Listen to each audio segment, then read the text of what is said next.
Ya. Bueno, con Mara hicimos erupción dentaria y cambio en la oclusión. La verdad es que le dimos vuelta al tema 1000 veces porque era muy largo, se mezclaban muchas cosas con los diferentes libros, entonces para hacerlo como más ameno y todo, nos demoramos harto en resumirlo y de hecho lo subimos de nuevo hoy para que se lo bajen porque ya está 100% listo, que ahora haciendo la presentación hicimos algunos cambios, ¿ya? Entonces, la erupción dentaria es un proceso biológico de proliferación y diferenciación celular, caracterizado por la remodelación ósea de la cripta, la formación de fibras en el ligamento periodontal y el crecimiento de la raíz. Es un fenómeno localizado y necesita la presencia del folículo dentario y un tejido conjuntivo flojo que circula en cada diente. La fisiopatología de la erupción. Hay que saber que el diente es el único órgano que no se presenta en el recién nacido, sino que va a aparecer después. Y la erupción dentaria ha sido considerada en las culturas antiguas y contemporáneas como rito mágico, predestino humano, hechos biológicos vinculados a la nutrición o factores exógenos. En biología, para medir desarrollo orgánico y averiguar edad de los animales, que también se usa en humanos. En medicina, para seguir el desarrollo infantil, identificar edad biológica y el proceso de maduración. En estomatología es importante por la frecuencia de la patología odontodestructiva y la importancia de la secuencia de erupción en el maxilar y el engaraje cuspídeo. En ortodoncia, por ser el momento crítico de decisiones terapéuticas y la importancia de los mecanismos eruptivos que son fundamento del movimiento dentario artificial realizado en ortodoncia. Al final que la ortodoncia se basa en estos movimientos para reproducirlo en sus tratamientos. Harris, que es uno de los autores que hablan, en el resumen está todo más específico y con fecha y todo y está más completo. El fenómeno eruptivo lo justificaba por la necesidad de cambiar la dieta láctea. O sea, que tenía que pasar este cambio en la erupción para poder pasar de dieta láctea a otro tipo de dieta. Pierre Fauchard, no sé cómo se pronuncia, condiciones que debían reunir las estructuras orales para cumplir la función trituradora de los alimentos. O sea que los dientes tenían que tener una consistencia dura, morfología afilada, encía blanda y flexible.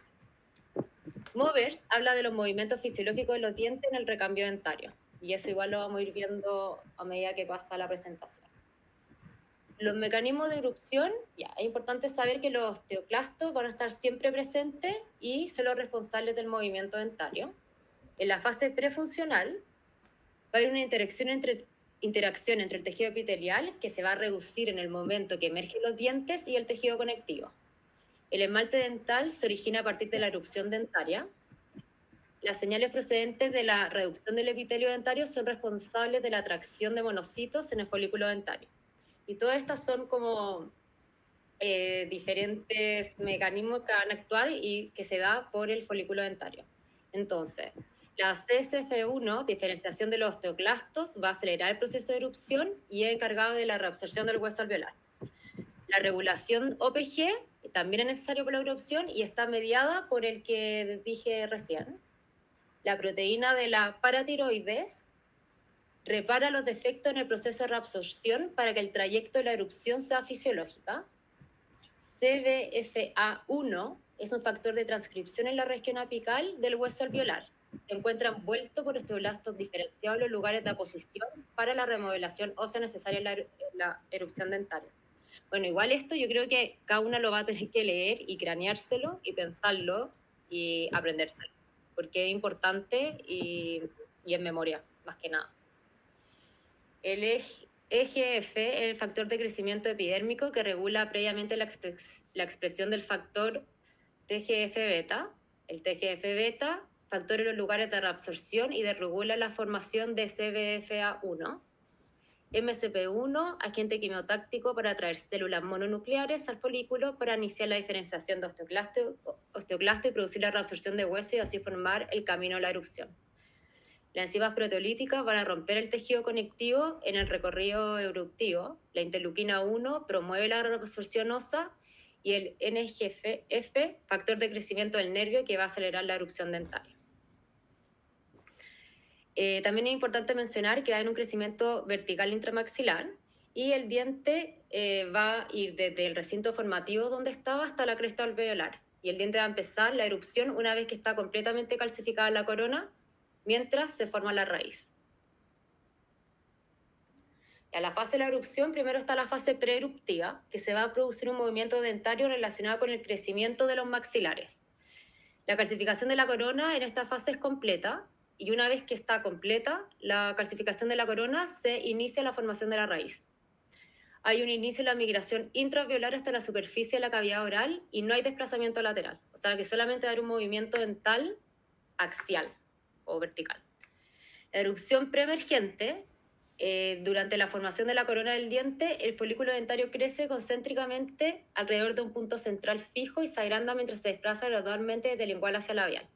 Ya, esta erupción preemergente no es propiamente tal de la erupción, pero lo mencionan aquí, me imagino, porque es todo el proceso para llegar a fin a la posición del diente, pero no ayuda a la erupción, sino que es un movimiento antes de que erupcione el diente. La fase de erupción o crecimiento activo va a comenzar poco después del inicio de la formación de la raíz y la actividad metabólica del ligamento periodontal es necesaria con la erupción. La fase de erupción o crecimiento activo es el movimiento de erupción propiamente tal, que es el que va axial, en dirección axial. Los procesos para la erupción preemergente. Primero, la reabsorción del hueso subyacente a la corona del diente y reabsorción de la raíz del temporal. Al completarse la corona, se va a activar la reabsorción ósea, se inicia la formación de la raíz y se inicia el camino de erupción por los osteoclastos. La reabsorción ósea es el factor limitante de la velocidad y el que controla la erupción preemergente. O sea, acá lo más importante es la reabsorción ósea.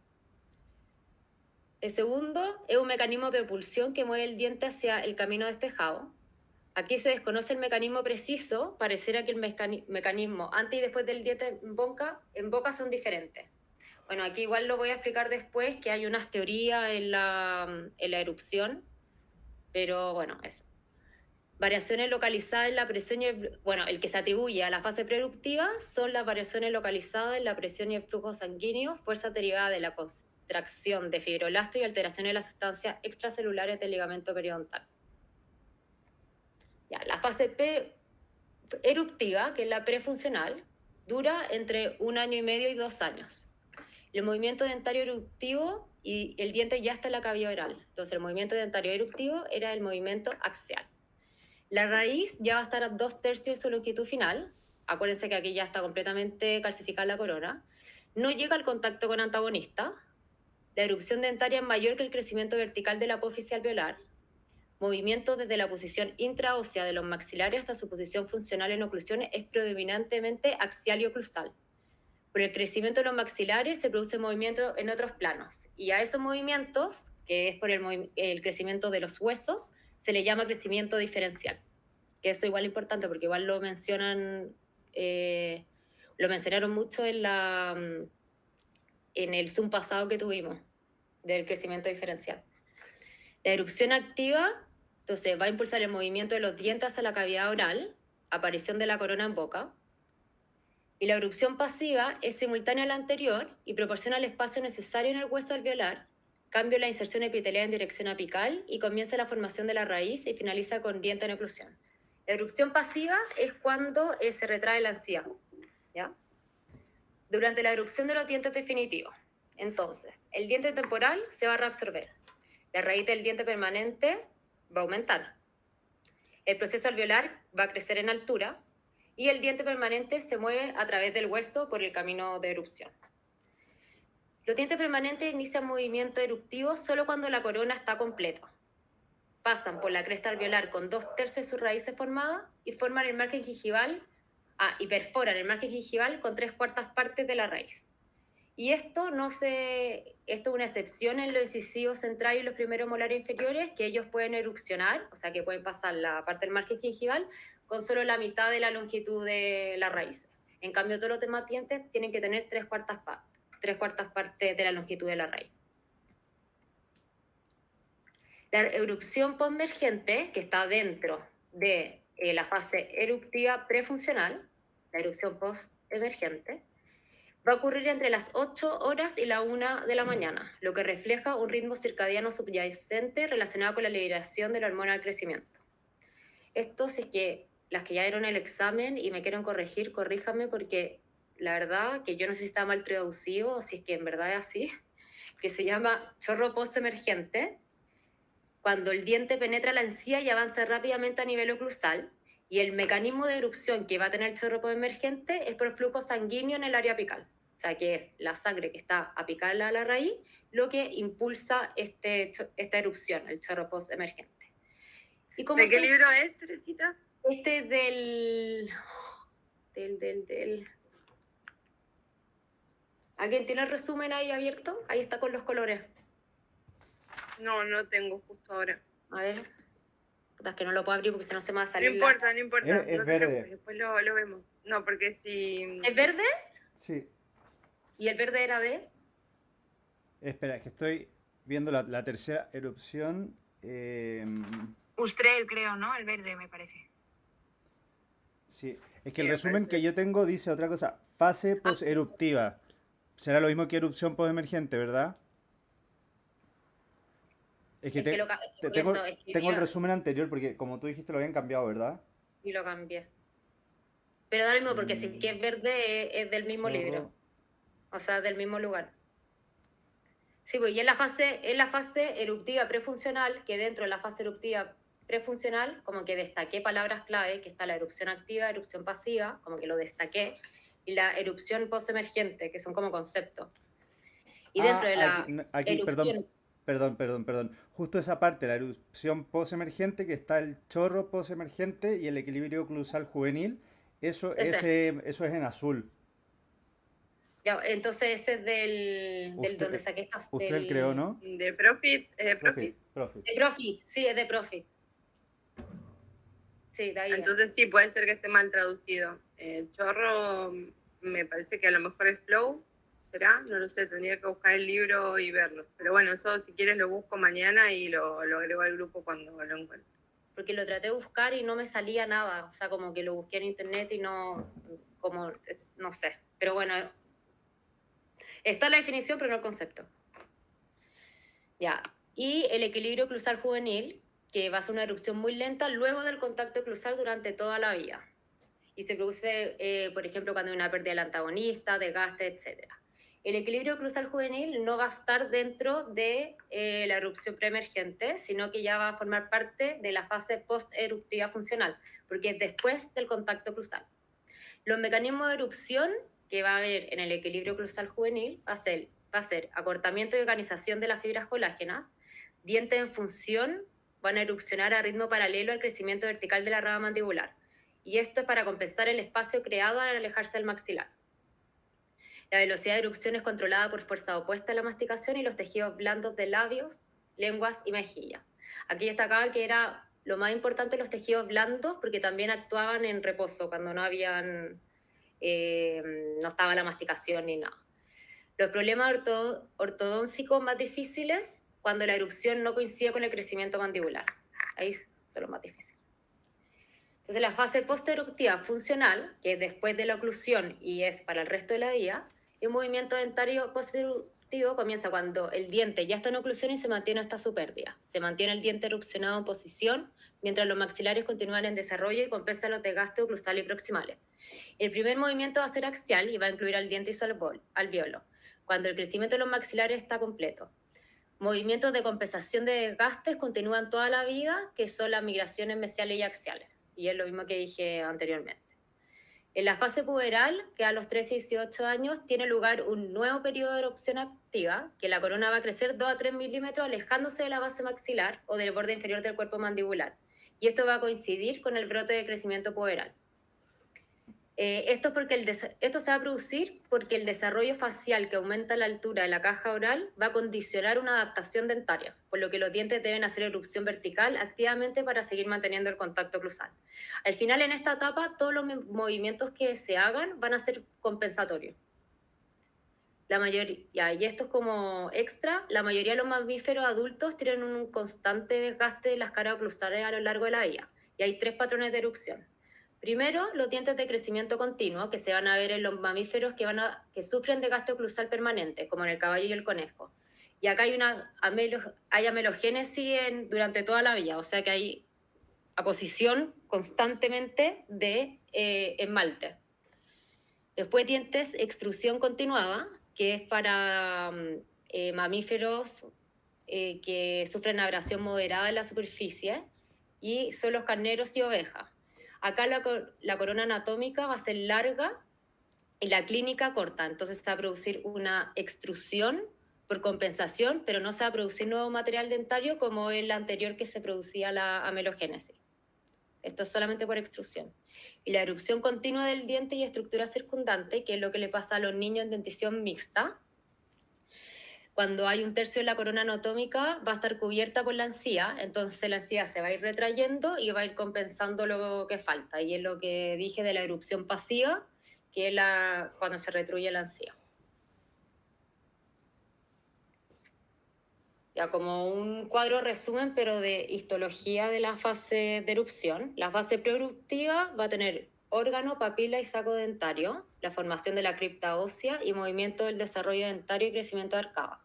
La fase eruptiva va a estar la formación de la raíz, aposición ósea, va a empezar la organización del ligamento periodontal y actividad eruptiva. Y la fase posteruptiva, que es después de la va a haber más cemento y aposición del hueso alveolar, remodelación del hueso alveolar y organización de las fibras periodontales. Y acá hay autores que describen la fase de erupción de diferente manera. ¿Ya? El periodo inicial preeruptivo, según Ferreira, el inicio es por la diferenciación de los gérmenes de la vía intrauterina y termina con el contacto de los bordes incesales en la mucosa oral.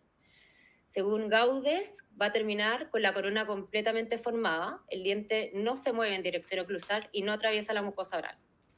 El periodo de erupción, según Ferreira, va a iniciar con el diente que rompe el epitelio oral y termina con la oclusión dentaria.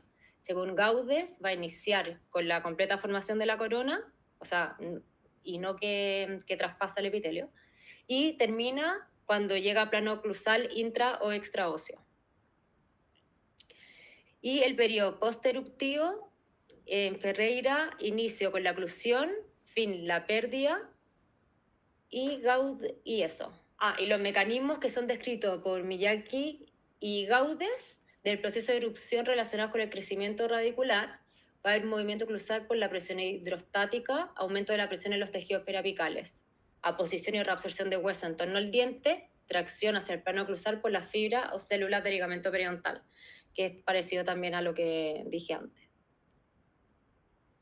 La hipótesis de los mecanismos de erupción. Estas son las hipótesis de por qué se cree que erupciona el diente. Primera hipótesis, presión vascular.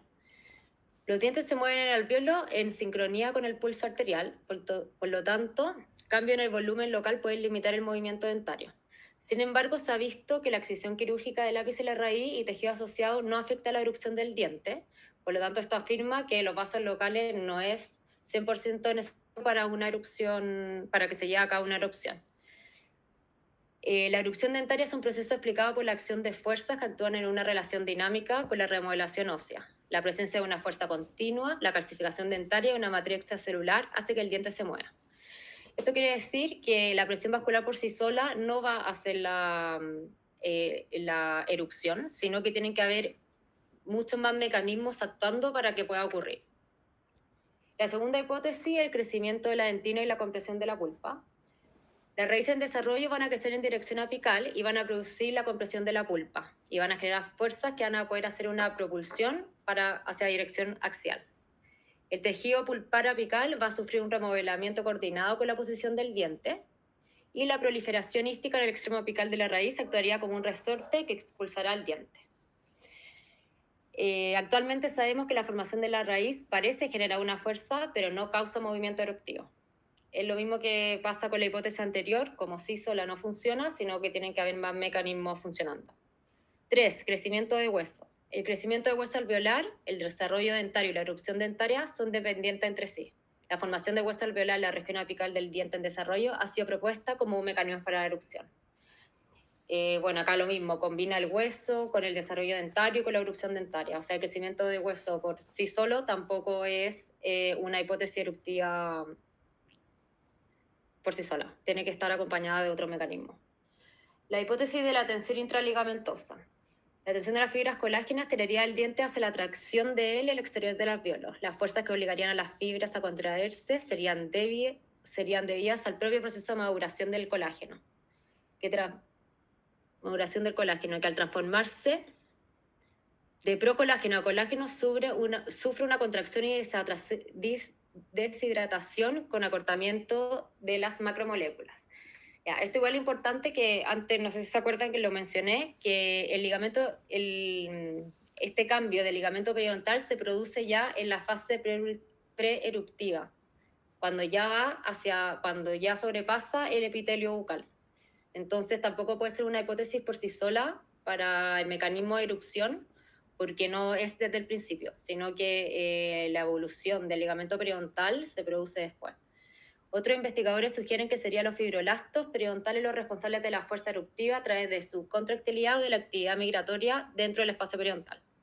Y por último, la teoría folicular, que ya dice que es lo que mejor explica la erupción dentaria, y es que en la parte superior del folículo va a haber actividad microvascular y celular, y durante el rompimiento es invadido por gránulas, células mononucleares que se confunden y forman osteoclastos, odontoblastos, y hacen que se haga la reabsorción y todo lo necesario para que ocurra la erupción. Estos procesos dan origen a la fisura rompimiento, empezando su actividad después del inicio de la erupción dentaria. Seguimos con la teoría folicular. Según Cahill y Marx, la reabsorción ósea y la formación de una fisura en la erupción dentaria es independiente de la presión del diente que está emergiendo. Además, que es el folículo el responsable de que se lleve a cabo la erupción, no la corona del diente, porque el folículo es el que va a tener todo esto, proteínas, no sé qué son, factores de crecimiento, etc. La reducción de las células del epitelio dentario van a producir EGF y TGF, que es lo que les dije al principio, que estimula las células del folículo para producir CSF1, que reclutará osteoclastos para hacer el remodelamiento óseo. La presión oclusal del tejido del diente en erupciones menores en los tejidos apicales, lo que va a favorecer los movimientos axiales eruptivos. Y la erupción es el resultado de una interrelación entre todos estos factores: el crecimiento de la raíz, el hueso alveolar y el folículo dentario. Principios básicos de la erupción. Primero, cualquier parte del folículo tiene potencial para iniciar y regular la reabsorción ósea. Segundo, el movimiento de los dientes durante la erupción consiste en preparar el camino a través del hueso, tejido blando, y moverlos por ese camino. Tercero, la formación de la raíz ocurre durante la erupción. Es una consecuencia, no es una causa.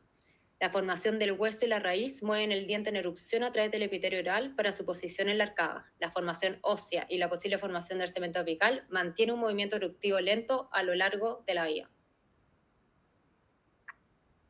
Desarrollo general de la dentición. Tenemos el periodo proliferativo, que va a comenzar en la 5ª semana de vida intrauterina y va a aparecer el engrosamiento del ectodermo oral, que se continuará con la lámina dentaria. Cuando el embrión tiene 25 milímetros, se va a iniciar la proliferación de las primeras yemas dentarias, que es como la 6ª, 7ª semana, y va a durar hasta el 4º o 6º mes de vida intrauterina. La primera foto está en estadio de yema, la segunda casquete y la tercera campana.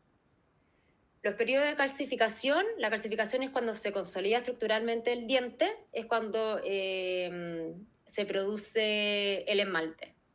La calcificación de la matriz del esmalte se inicia en la porción más encesal y oclusal del diente y procede de forma centrípeta, cubriendo progresivamente la parte más exterior de la corona. El diente no va a modificar su morfología coronal y radicular tras haber sido calcificada la matriz ística. El tamaño dentario máximo se alcanza a una edad muy temprana. Todos los tejidos dentarios de calcificación prenatal suelen estar mejor calcificados y con menos variaciones estructurales que los de la calcificación postnatal.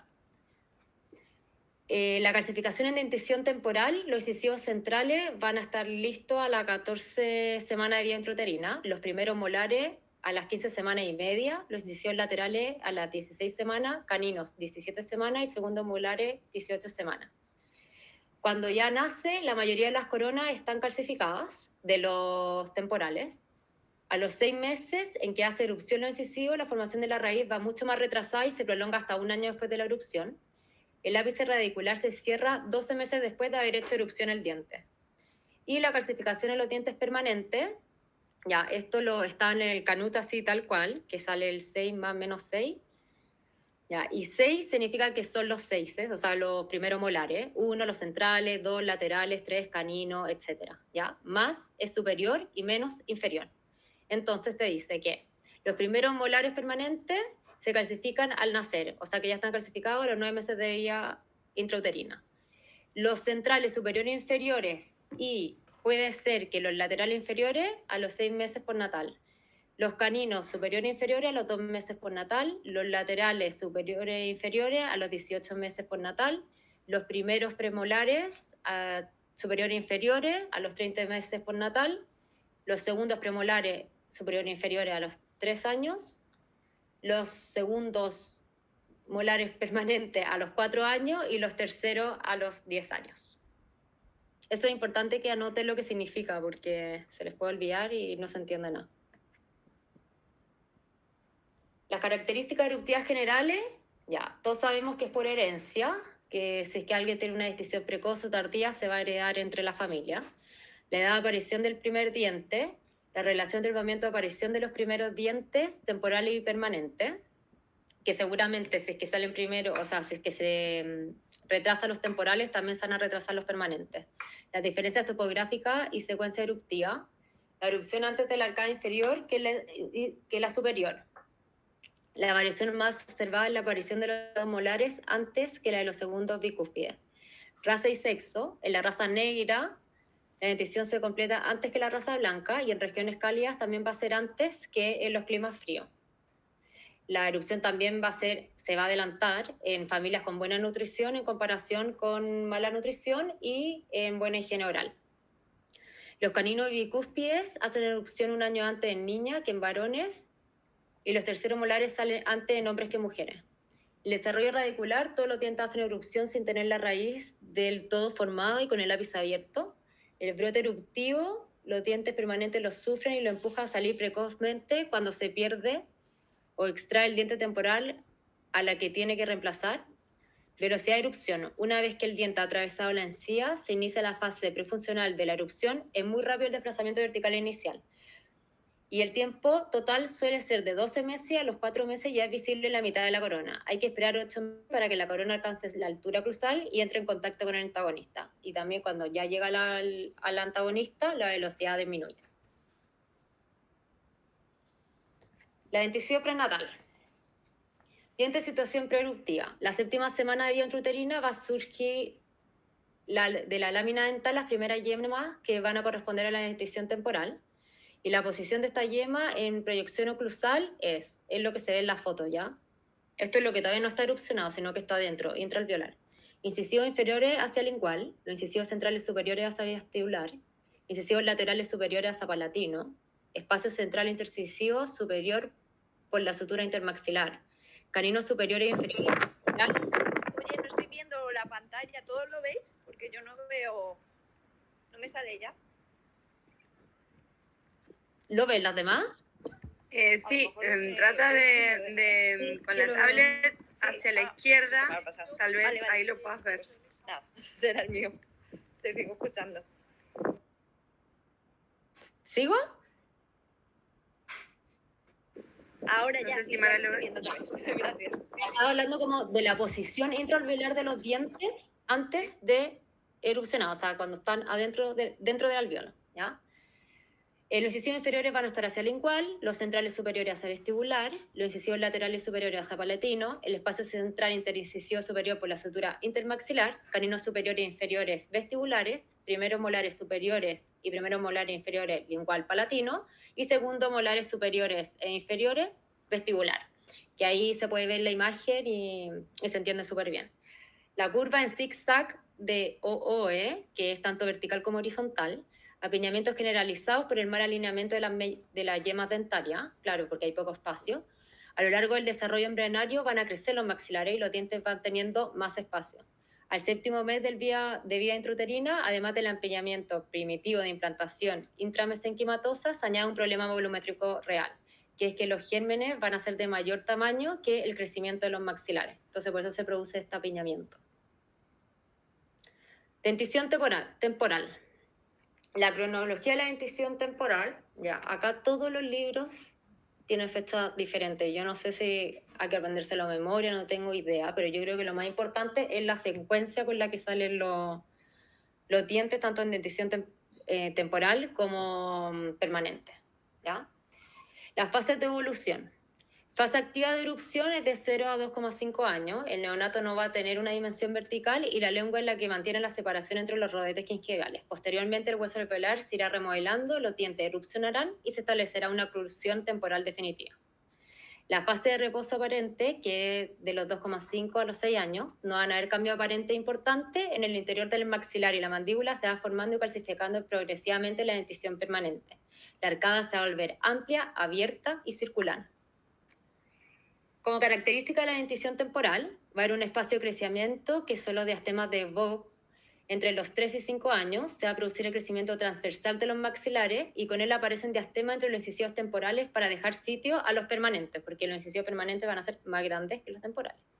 La raíz se completa hacia los 4 años de edad y la reabsorción de las raíces se inicia hacia los 4 o 5 años. Es un breve periodo en que un diente de leche tiene su raíz íntegra. La reabsorción va a comenzar por la parte más próxima del sucesor permanente y se realiza por actividad de células polinucleares que destruyen el cemento y la dentina, comenzando por la parte periférica y avanzando de fuera hacia adentro. Se alternan fases activas de reabsorcionística con periodos de reposo más prolongados en los que cesa la actividad odontodestructiva. En las fases de reparación se deposita sobre la raíz nuevo cemento y se reinsertan las fibras periodontales, por lo que el diente se afianza y se estabiliza en su posición en ciclos que alternan la movilidad con la nueva fijación dentaria. La reabsorción va a alcanzar el alveolo maxilar, que progresivamente va siendo reabsorbido por los osteoclastos. El diente cae porque no tiene raíz y le falta hueso circundante de soporte. Y al hacer erupciones permanentes se formará un nuevo hueso alveolar para albergar y sujetar la raíz del nuevo diente. La raíz y el ligamento y el hueso van a formar una unidad funcional que nace, se remodela y desaparece con el diente. Es comprobable en casos de agenesia de bicúspides o impactación de canino en que el molar o el canino temporal sufre un retraso en el proceso fisiológico de la reabsorción, aunque posteriormente se inicie la risólisis y con el tiempo el diente temporal se mueva y exfolie. Para explicar la reabsorción sin la presencia del diente sucesor, se habla del papel de las fuerzas oclusales que sobrecargan el periodonto del temporal. Cuando persisten más allá de lo biológicamente previsto clínicamente, se comprueba que si se rebaja, alivia la oclusión, el diente retenido se fija y pierde movilidad durante algún tiempo. Algunos trastornos sistémicos, tales como la reticulosis endotelial o la queratosis palmoplantar, retrasan sensiblemente la exfoliación fisiológica de la dentición temporal. Dentición definitiva. Ya, la cronología de la dentición definitiva, eso también es como para que cada uno lo estudie, y es importante los grupos de erupción más que el año en que erupciona cada diente, a mi parecer, no sé. Igual hay que estudiarse y memorizarse todo. La fase de evolución de dentición mixta. Primero está la fase de recambio anterior, que ocurre entre los 6 y 8 años. Es la dentición mixta inicial o primer periodo transicional. Se van a crear diastemas entre los incisivos temporales y estos se mueven porque su raíz se va reabsorbiendo y por la presión de los incisivos permanentes. Salen los incisivos y primero molares. Este es el primer grupo. La fase de reposo, que es a los 8 o 9 años, va a ser un periodo intertransicional o silente. Se va a preparar la erupción de los sectores laterales y podemos observar el síndrome de patito feo, que es que se abanica la corona de los incisivos permanentes por la presión de los caninos a nivel de sus raíces y va a durar entre 1 año y medio, 2 años, en el que no hay recambio dentario. Y la dentición está compuesta por 12 dientes temporales y 12 permanentes. Y la fase de recambio lateral es la dentición mixta final o segundo periodo transicional, que es de entre 9 y 12 años, y se va a producir el recambio de los dientes laterales y la erupción de los segundos molares. Entonces van a cambiar los 4 caninos, los 8 molares temporales y hacen erupción los segundos molares permanentes. La fase de erupción de dentición permanente a los 12 años en adelante, con la erupción de a veces los terceros molares y esporádicamente los segundos. No erupcionan correctamente y pueden acentuar un empeñamiento anterior. Cuando habla de la fase de erupción de dentición permanente se refiere cuando ya no hay dentición mixta. Entonces por eso dice que a veces los segundos molares, pero los terceros van siempre. Los dientes permanentes erupcionan en grupo. Se debe saber el momento esperado en el que aparecen los grupos de dientes para calcular la edad dental, que es muy importante durante la dentición mixta. La edad dental se va a determinar por el diente que ha erupcionado, la cantidad de reabsorción de las raíces de los dientes temporales y la cantidad de desarrollo de las raíces de los dientes permanentes.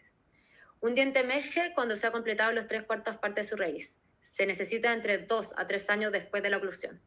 Las edades dentales, 9 de años, debe distinguirse por la cantidad de reabsorción y desarrollo de los dientes. A los 12 años comienza mineralización de los terceros molares. O sea que si sacamos radiografía a esta edad a los pacientes, ya deberíamos ver si que tienen o no los terceros molares. 15 años, si se va a formar un tercer molar, debería ser evidente en la radiografía. Las raíces de todos los demás dientes deberían estar completas. Un cambio en la secuencia de erupción es un signo mucho más confiable de una alteración del desarrollo normal que un retraso o aceleración generalizada. A esto se refiere que si es que en los grupos que les dije anteriormente, si es que cambia el orden de estos grupos, se mezclan los grupos, es mucho más importante y nos acusa de que va a haber una alteración del desarrollo normal y no en un retraso, que el retraso de la erupción puede ser por genética, etcétera, que hay, o nutrición, muchos factores distintos que no son maloclusiones. Las variaciones normales en la secuencia de erupción. La erupción del segundo molar inferior antes que el segundo premolar inferior puede traer consecuencias cuando no hay espacio para la erupción del segundo premolar, en este caso hay que abrir espacio del segundo premolar. La erupción del canino superior antes del premolar superior. Puede haber posicionamiento labial del canino cuando falta espacio en el arco. Asimetría inusualmente grande entre el lado derecho e izquierdo. Lo normal es que existan variaciones en el tiempo de erupción de unos meses. Al superarse los 6 meses de discrepancia entre la erupción del lado derecho y el lado izquierdo, tenemos que tomar una radiografía para investigar la causa. La impactación canina palatina es más frecuente en el lado con retraso de desarrollo. La erupción más temprana del canino contralateral tiende a desplazar los incisivos disminuyendo el espacio. La erupción de los incisivos centrales es permanente. Las relaciones espaciales en sustitución de los incisivos, esto está mucho más explicado y en el resumen, ya está todo, aquí está más resumido, ya para que lo estudien del resumen. Yemas de los incisivos mandibulares y maxilares se encuentran linguales y apicales a los temporales. Si hay problema de la erupción, estos dientes pueden desplazarse lingual o labial, pero normalmente hacia labial. Los caninos incisivos permanentes son 2 a 3 milímetros más anchos que sus precederos primarios. Por eso salen, como les dije antes, como vestibularizados, que es lo de patito feo. Debe haber espacio entre temporales para la correcta erupción de los permanentes.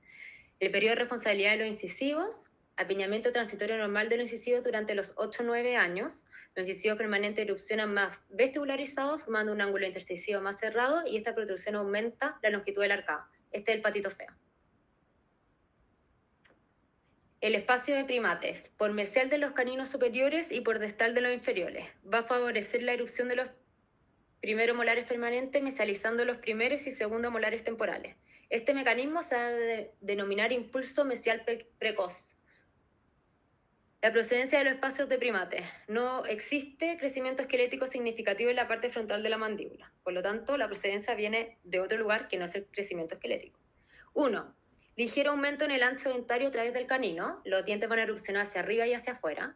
El aumento evidente con la erupción del lateral contribuye a la resolución del apiñamiento fisiológico. Aumenta como 2 milímetros. Se gana más en el arco mandibular y en niños. La posición labial de los incisivos permanentes en relación a los incisivos primarios. Cuando reemplazan a los temporales, estos se inclinan ligeramente hacia adelante, aportando 1 o 2 milímetros de espacio adicional. El posicionamiento de caninos mandibulares. Como el espacio primate es posterior a los caninos temporales, el canino permanente se ensancha y se mueve ligeramente hacia atrás, aumentando ligeramente el arco.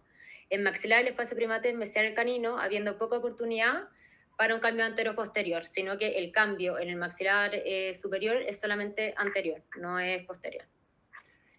Entre los centrales permanentes maxilares existe un diastema que tiende a cerrarse con la erupción de los incisivos laterales. En cambio, el diastema permanece cuando se pierden los caninos temporales o al producirse la variación de posición labial de los incisivos permanentes, normal, que es normal, la etapa de patito feo. Esta condición aumenta la probabilidad de caninos impactados. Normalmente con la erupción de caninos se cierra el diastema y los diastemas mayores a 2 milímetros es poco probable su cierre. Y esa es mi parte, ahora va a seguir. Es súper densa esta materia, porque en verdad es como todo teórico, súper teórico. Sí, parten muchas medidas, muchas edades, muchas cuestiones. Sí, es súper... Una cosa sobre el tema de los espacios primates, la diferencia grande que hay en el sector anterior, superior e inferior, es que la sínfisis de la mandíbula se cierra muy temprano, a los 8 meses de vida postnatal. Entonces, no hay crecimiento anterior porque el hueso no crece más. En cambio, arriba, a través de la sutura, hay un poco más de probabilidad que ensanche, por eso tienen esa capacidad de ubicarse ahí, como explicabas recién.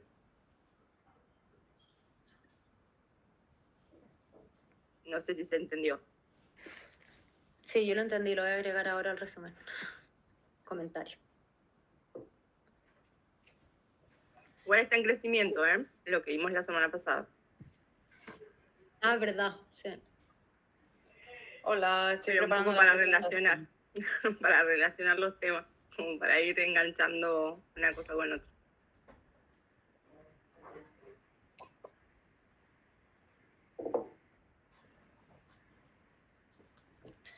Vale. ¿Es la misma diapositiva, Amara, la que usó Teresita? No, tengo otra.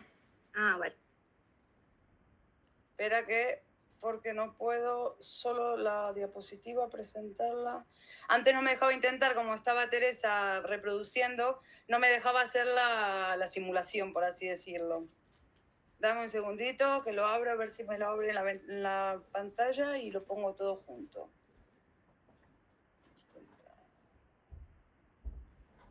Hola, yo Dani de nuevo. Quería recalcar lo que dijo Teresita en un momento acerca de los dientes que son temporales. Me pareció importante la parte en la que ella dice que, por ejemplo, si se pudiese producir alguna agenesia de algún diente permanente, podría llegar a realizarse un desgaste como compensatorio en ese diente temporal para que en el fondo se fije por mayor tiempo y tal vez así también pensar que pudiésemos mantener ese diente temporal por mayor tiempo, digamos, si es que se produjera alguna agenesia, porque eso fue un dato interesante que dio Teresita. Bueno, y de hecho hay muchos adultos que tienen dientes temporales todavía en boca. Y se explica por eso, porque en el fondo se va adaptando el sistema a lo que hay. Tiene que ver con que el mecanismo de osteoclastos que se inicia con la proliferación, cuando la corona ya está calcificada, no está activo, porque no está el germen. Entonces no se produce la reabsorción apical del temporal, entonces el temporal no sufre ni reabsorción ósea ni de la raíz, o no tiene nada que ver. No, sí, pero acuérdate que los mecanismos de erupción no actúa uno por sí solo, sino que son muchos mecanismos de erupción. Pero también el ligamento periodontal, ahí tiene que adaptarse. Y aunque no esté el diente definitivo, el ligamento periodontal igual se va a adaptar y va a evolucionar para mantener el diente en boca y hacerlo más firme. Ah, perfecto. O sea, eso es lo que yo entendí. Sí, está muy claro.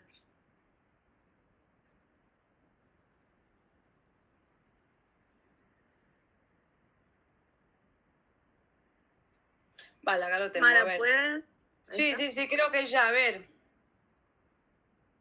Una pestaña. A ver si... Ay, ¿por qué se ve así?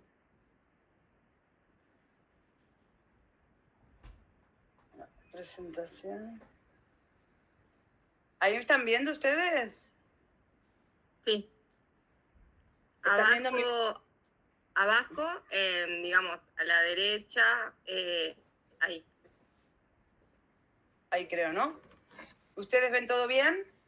Sí, se ve bien. Vale, bueno, mi parte, bueno, como ha comentado Teresa, nos ha costado mucho porque se repite mucho. En la misma bibliografía, a 4 páginas después, habla de lo mismo y tuvimos que filtrar mucho la información, así que si ven algo que está repetido o algo, le pedimos disculpas y si lo retocan o algo también nos pueden avisar sin problema. Voy a comenzar hablando de lo que es la erupción de los molares permanentes. Los molares permanentes hacen erupción hacia los 6 años. Primero erupcionan los mandibulares, donde la corona está inclinada hacia mesial y lingual. Y luego los superiores, que tienen una inclinación coronal hacia distal y vestibular. Una vez que entran en oclusión, se reenderezan la posición sagital y transversal y quedan en el eje axial de la raíz con la corona. La relación anteroposterior de los primeros molares permanentes viene guiada por la cara distal de los molares de leche. Si el plano terminal es recto, las cúspides mesiovestibulares superiores e inferiores quedan enfrentadas. Tendrá que producirse una mesialización del molar inferior para que la cúspide mesial del molar superior se sitúe sobre el surco vestibular inferior. Y esta migración se produce por una mesialización precoz del primero y segundo molar de leche, ocupando el espacio primate en el distal de canino, y tardíamente cuando se folia el segundo molar temporal y queda un exceso de espacio por la menor dimensión mesiodistal del segundo bicúspide, que es aprovechado por el molar permanente para mesializarse. Si el plano terminal tiene un escalón mesial, los molares entrarán en relación oclusal de clase 1 tan pronto como hagan la erupción. Si existe un escalón terminal distal, tendrá que producirse una mesialización intensa del molar inferior, una vez esfoliado el molar de leche, para que encajen en la norma oclusión. A ver cómo paso a la segunda. El espacio y la deriva.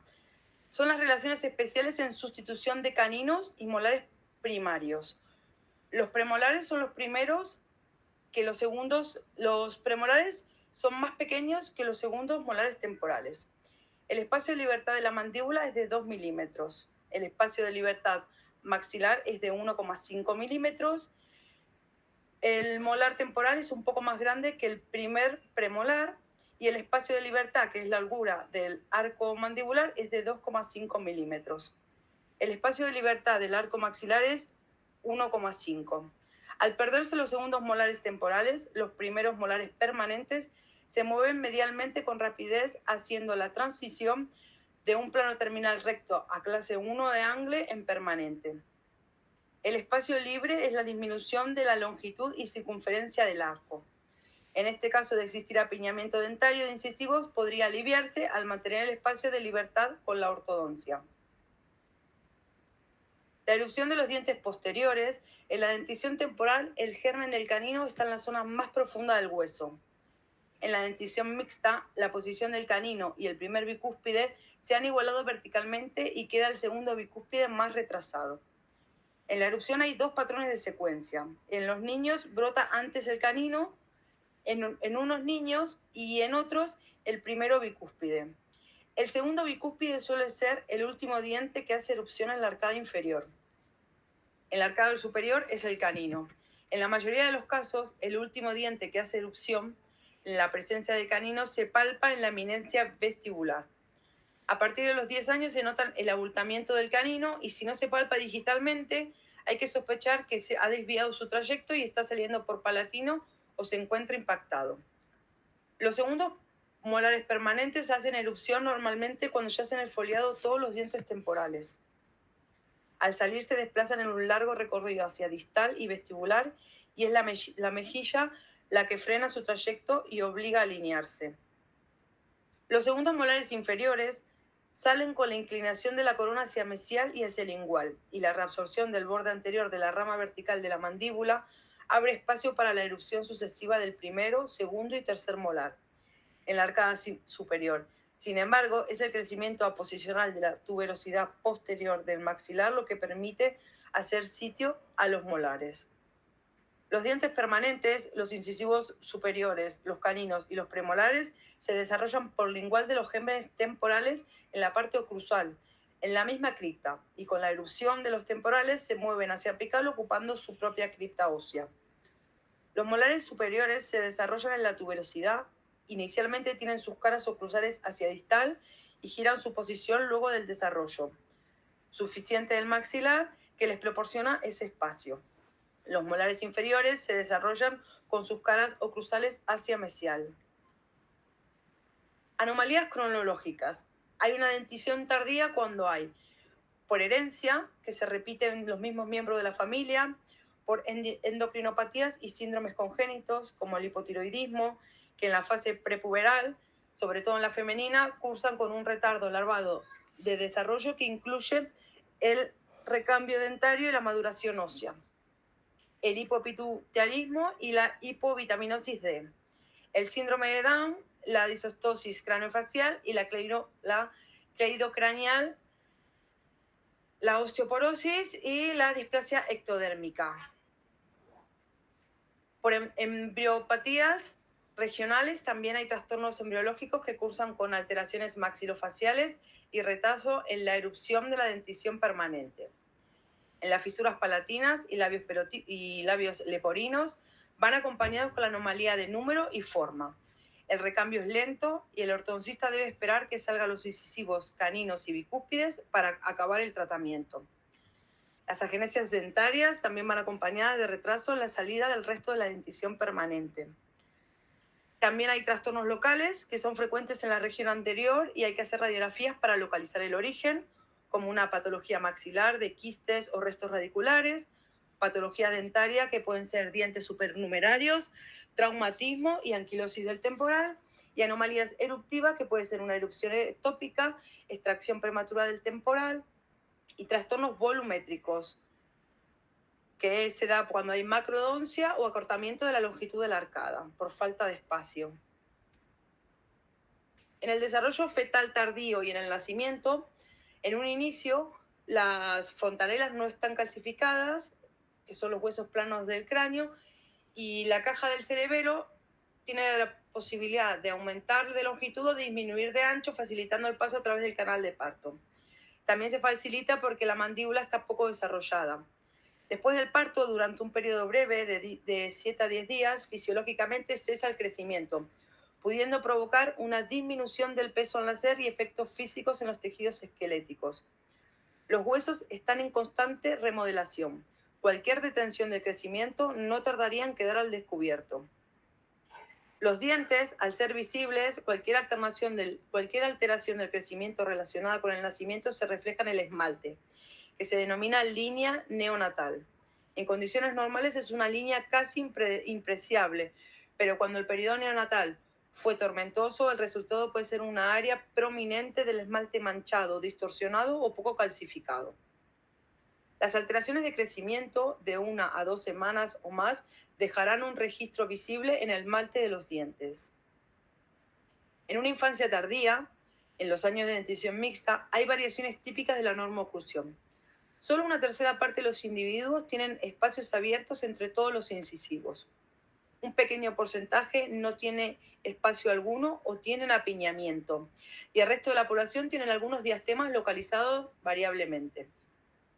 El espacio primate superior se ve en el 90% de la población, seguido del espacio primate inferior que está presente en casi el 80% de los niños. 1 de cada 5 niños tiene una relación vertical en el borde incisal inferior que contacta con el cíngulo superior. Otro 20% tiene una sobremordida acentuada con el incisivo inferior en contacto con la mucosa palatina. Y el 40% de la sobremordida es menos intensa y más similar a la del adulto. En una proporción muy elevada de la población infantil, en un 70%, hay un resalte positivo aumentado y probablemente en relación con los frecuentes hábitos de succión a esta edad. La evolución de la oclusión, una vez que han hecho erupción los dientes caducos, las relaciones interproximales y oclusales no son estáticas, sino que cambian debido al crecimiento y al desarrollo maxilofacial. Entre los 3 y 6 años hay algunas características nuevas. Hay influencia de la atrición dentaria y el aumento de los espacios que se aprecian en algunos niños hacia los 5 o 6 años sería debido a la atrición funcional de los bordes incisales que acortarían la dimensión mesiodistal y agrandarían los diastemas. También la atrición y el desgaste adamantino, propio de los dientes de leche por su menor mineralización comparada con la del esmalte de los dientes permanentes, provoca una disminución del grado de sobremordida al acortarse el tamaño vertical de la corona de los incisivos. Este desgaste provoca que en el último periodo de la dentición temporal sea frecuente observar una relación de borde a borde de los incisivos y unas caras oclusales lisas en las que ha desaparecido el relieve cuspidio. Hay cambios debido al crecimiento óseo. La mandíbula tiende en este periodo a crecer con más intensidad que el maxilar superior, lo que reduce ese resalte horizontal y disminuye el retrognatismo mandibular. Los brotes de crecimiento mandibular que han normalizado la relación sagital entre ambas bases óseas apicales. Cambios en la alineación y en la oclusión. Durante una masticación intensa, los dientes se mueven entre sí. Si hay una dieta tosca, en edades primitivas y al mascar tabaco, se reduce la altura y el ancho de los dientes. En anterior pueden quedar espacios interdentales, pero en posterior los molares permanentes migran hacia mesial manteniendo contactos. En poblaciones primitivas resultó una disminución en la circunferencia del arco de 10 milímetros o más después de la finalización de la dentición permanente en la adolescencia. El apiñamiento de incisivos inferiores tardío se desarrolla cuando los dientes inicialmente estaban bien anillados o sin un apiñamiento leve, inicialmente empeora. A los 17 o 20 años y se han desarrollado 3 teorías. Una, que hay una falta del desgaste normal en la dieta moderna. En poblaciones primitivas tienen una menor prevalencia de mala oclusión que las poblaciones actuales en países desarrollados. Hay observaciones más recientes que en aborígenes australianos que han cambiado su dieta a una dieta moderna, el desgaste oclusal e interproximal desaparece. Sin embargo, el apiñamiento tardío rara vez se desarrolla. Las facetas de desgaste en la actualidad indican bruxismo. Segundo, la presión de los terceros molares. Los terceros molares sin espacio para erupcionar son la causa del apiñamiento tardío de los incisivos, pero es difícil detectar esta fuerza. Aunque el apiñamiento tardío de los incisivos inferiores también puede desarrollarse en personas cuyos terceros molares están ausentes congénitamente. Y hay evidencia que al quitar los segundos molares se deja espacio para la erupción de los terceros molares y se reduce ese apiñamiento tardío.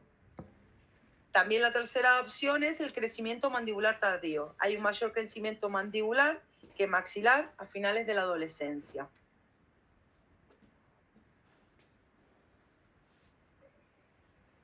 Con la oclusión anterior apiñada puede suceder una de estas 3 opciones.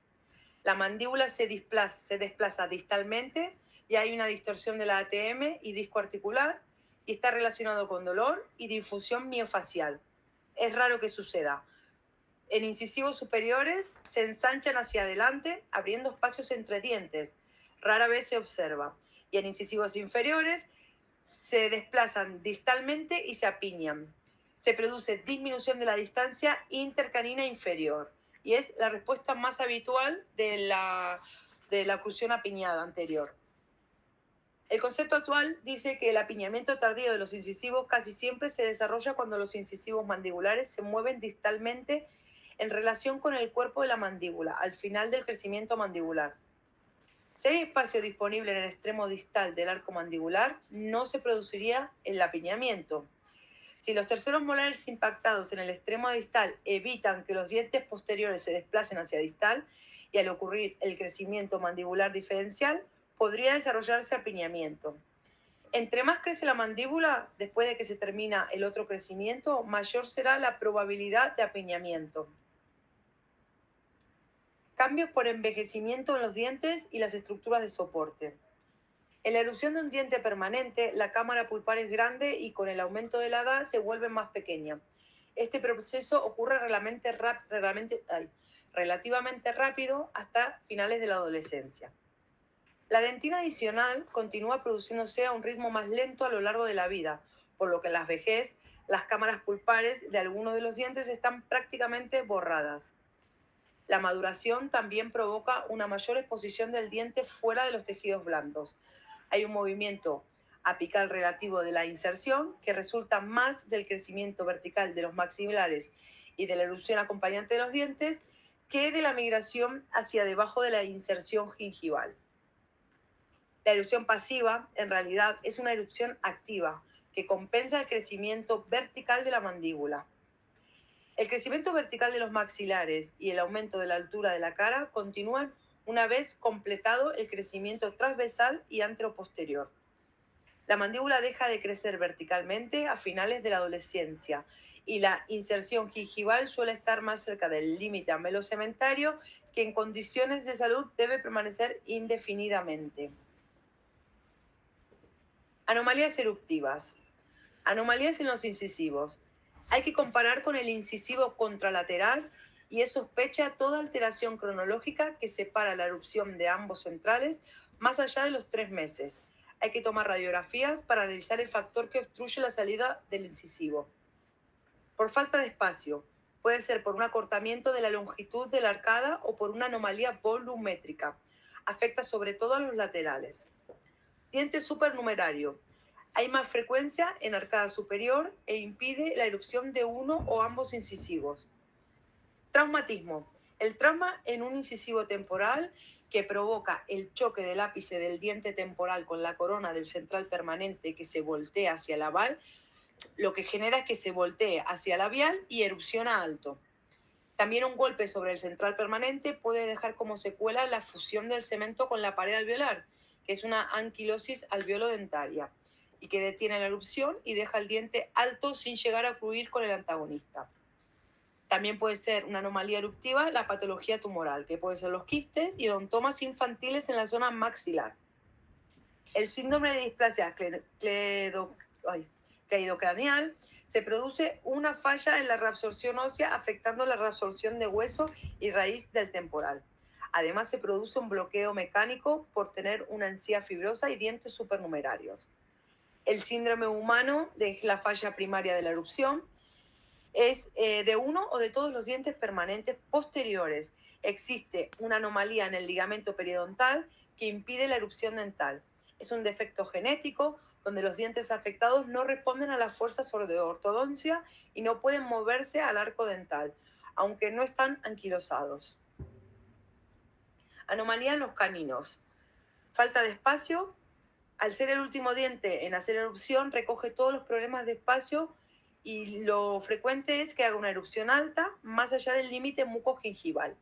Y suele condicionar también cierto retraso por obligar al diente a cambiar el trayecto y salir a través de una zona muy condensada, que es la lámina externa.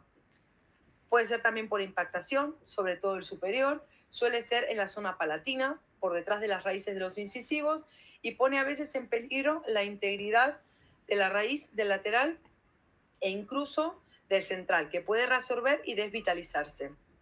Transposición. El canino y el primer bicúspide se cruzan y el canino queda por distal.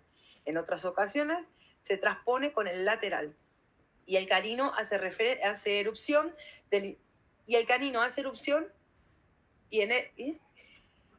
en otras ocasiones se transpone con el lateral y el canino hace erupción del incisivo central.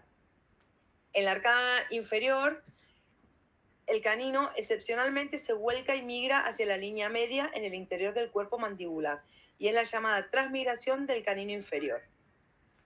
Retención. La permanencia del canino temporal provoca ocasionalmente la erupción atópica del canino permanente. Anomalías de premolares. Puede ser por falta de espacio. Si la longitud de la arcada disponible se acorta por migración mesial del molar permanente, los bicúspides se quedan sin espacio para salir y puede ocurrir 1. Que salga el canino y el primer bicúspide, pero no haya espacio para el segundo bicúspide. 2. Que hagan erupción los bicúspides en mal posición lingual o vestibular. Y 3. Quedan los bicúspides y el canino bloqueados mutuamente y sin hacer erupción. La anquilosis alveolo-dentaria. Afecta preferentemente a los molares temporales e incide en la erupción de los bicúspides. El diente unido al hueso pierde movilidad quedando bloqueada la articulación en gonfosis. Provoca maloclusión y deriva de la inmovilidad y fijeza del diente. Biederman dice que ese fallo puede responder a una tríada ecológica. 1. Puede ser un defecto congénito periodontal. 2. La presión masticatoria excesiva o trauma local. Y 3. Una anomalía metabólica, que si la lisis periodontal se produce antes que la reabsorción del cemento y el hueso alveolar, entrarían directamente en contacto fusionándose y estableciéndose la anquilosis. La sintomatología es un bloqueo en la erupción dentaria. Se produce un diente sumergido que el diente afectado aparece como ligeramente intruido con respecto a sus dientes vecinos o está totalmente sumergido en el espesor del hueso alveolar. La lisis mesodérmica, si el diente anquilosado queda sumergido, se pierde su contacto funcional. Paulatinamente se produce la lisis de todas las estructuras de origen mesodérmico, es decir, el cemento, la dentina, la pulpa y el periodonto, quedando indemnes solamente lo derivado del ectodérmico, que es el esmalte. La percusión es mate. El diente nomar tiene un sonido timpánico en la percusión que revela la integridad de todas sus estructuras periodontales. Al quedar fundido el periodonto, existe un contacto directo de hueso-diente y el molar anquilosado ofrece una percusión coronal de un sonido mate y grave que se traduce a una anquilosis periodontal. La maloclusión dentaria, al quedarse sumergido el diente y ser sobrepasado por los dientes vecinos en su erupción normal, los dientes proximales se inclinan hacia el lugar que deberían ocupar el molar anquilosado y el molar antagonista crece igualmente hacia el hueco vacío intentando buscar la oclusión. El tratamiento es colocar un mantenedor de espacio. Fue Hamley el primer autor que sugirió la luxación quirúrgica con el fin de romper el puente óseo que une el cemento y el alveolo. Es una técnica sencilla que prácticamente es idéntica a la primera fase de la exodoncia. El apiñamiento óseo dentario. Es por el cambio del tamaño total del material dentario presente. Es posible cuantificar la intensidad del problema si comparamos el tamaño medio de los incisivos temporales y permanentes. La suma del diámetro mesiodistal de los 4 incisivos temporales superiores es de 23,2 milímetros, frente a los 30,8 milímetros que miden los 4 incisivos permanentes. En la arcada mandibular, los incisivos temporales miden 16,6 y los 4 incisivos permanentes miden 22,6 milímetros. Tenemos que abajo que el canino temporal en el cuadro, en la arcada inferior mide 5 milímetros, en la arcada superior mide 7, el canino permanente 6,9 en la superior y en la inferior 7,6. El primer molar temporal en la arcada inferior mide 7,7 y en la arcada superior 7,3. El primer bicúspide mide 6,9 en la arcada inferior y 7,2 en la arcada superior. El segundo molar temporal en la arcada inferior mide 9,9 y en la arcada superior mide 8,2. El segundo bicúspide mide 7,1 en la arcada inferior y en la superior 6,8. El crecimiento transversal a lo largo de la dentición temporal es un crecimiento continuado, gradual y limitado que va ensanchando el arco dentario. Graver resume de forma esquemática el valor medio de la expansión espontánea que supondría a la medición de la diferencia de diámetro entre la dentición a los 2 y a los 18 años. El aumento del diámetro intercanino superior es de 5 milímetros. El aumento del diámetro intermolar superior es de 4 milímetros. El aumento del diámetro intercanino inferior es de 3 milímetros y el aumento del diámetro intermolar inferior es de 2 milímetros. Eso era todo mi parte de lo que es el resumen de erupción.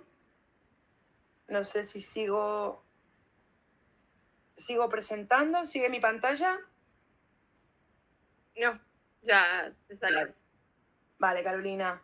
Bueno, lo mío es un complemento de lo que ha explicado Teresa, que Teresa ha dado las bases de la erupción, de la formación, y en mi parte lo que habla es un poco de lo que es el camino de la erupción y las consecuencias o causas de una maloclusión, oclusión tardía, de lo que es, bueno, el apiñamiento, la anquilosis, las enfermedades, la herencia, para completar. Estupendo. La parte de apiñamiento tardío la vimos la semana pasada, está en el resumen de crecimiento postnatal, por si quieren darle una leidita, porque tiene algunas cosas que coinciden y algunas cosas que a lo mejor están un poquito diferentes. Pero vale. En general está perfecto, la verdad, pero muy bien. Yo me he quedado muy contenta. No sé los demás. Muchas gracias. La verdad que muy hermoso. Gracias, Carolina. Con Teresa intentamos darle un poquitito de vuelta, porque si hubiésemos hablado el resumen, que son 20 y pico de páginas, hubiese sido como muy denso. Y lo que decís vos, Carolina, es cierto que hay muchos temas, por ejemplo, en un momento nos habla de oclusión normal, claro, eso ya cuando lo veamos en la parte de oclusión de una clase 1 o clase 2 se profundiza más, lo hemos nombrado como para que se sepa que también es importante, pero luego lo vamos a profundizar con los compañeros en las demás unidades. Sí, esto, bueno, lo que hablábamos la semana pasada, todos estos temas, sobre todo la primera ronda de resúmenes, es toda la base donde nos vamos a mover el resto de la materia, digamos. O sea, el resto de la asignatura empieza por esto y después como que tenemos que tener estos temas como muy bien entendidos, porque cada vez se va a ir complejizando más. Yo, por ejemplo, ahora estoy haciendo el resumen de biomecánica y bueno, todos los que ustedes hablaban, está excesivamente, sobre todo toda la parte de la fisiología, está todo como mucho más profundizado a medida que vamos avanzando en los temas. Entonces, como que es importante que todos tengamos como todas estas bases lo más claras posibles, que lo podemos hablar en el grupo, si quieren, si a alguien les surge alguna duda de lo que sea, porque tenemos que tener esto bien masticado para que después todo lo demás podamos ir avanzando y que todo lo demás nos quede mejor también, porque si no es como que es una bola de nieve. Si no se entiende esto, cuando empezamos a hablar de aparatos funcionales, vamos a volver locos. Sí, totalmente, sin duda esto de poner...